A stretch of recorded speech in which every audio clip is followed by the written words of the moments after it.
సరే ఎలా ఉంది గతంలో గవర్నమెంట్ ఎలా ఉంది ఇప్పుడు ఎలా ఉంది? ఇప్పుడు గవర్నమెంట్ ఏం బాగుంది బ్రో, అప్పటికి ఇప్పుడు తేడా లేదు అసలు. అప్పుడు ఎలా ఉంది?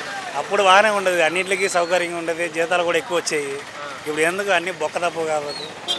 మరి ఇప్పుడే డెవలప్మెంట్ అవుతుంది, బిల్డింగ్లు కడుతున్నారు, ఐకాన్ బిల్డింగ్ బిల్డింగ్. కట్టినా మా డబ్బులదే కదా కట్టేది, మీ డబ్బులదే కాదు.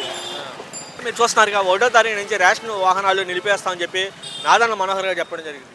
మన డబ్బులతో మనం తింటున్నప్పుడు ఆ రేషన్ ఆపితే ఏంటి, ఆపిపోతే ఏంటన్నా. రేషన్ మీ వాహనాలు ఇంటికి వచ్చే వాహనాలను ఇప్పుడు ఆపేయడం జరుగుతుంది, నిలిపేస్తాను. ఇదివరలాగా అక్కడికి వెళ్ళి తెచ్చుకుంటాం.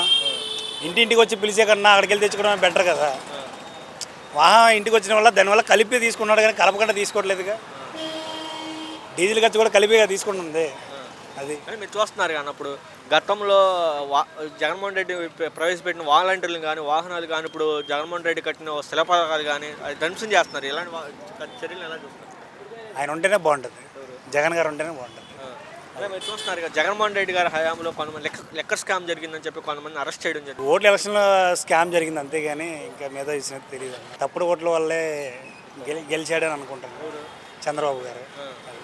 జనాలు వేయలేదా? జనాలు వేసినా కూడా మధ్యలో ఓట్లు ఎలక్షన్ టైంలోనే దొంగ ఓట్లు వేసినవి ఉన్నాయి కదా మరి.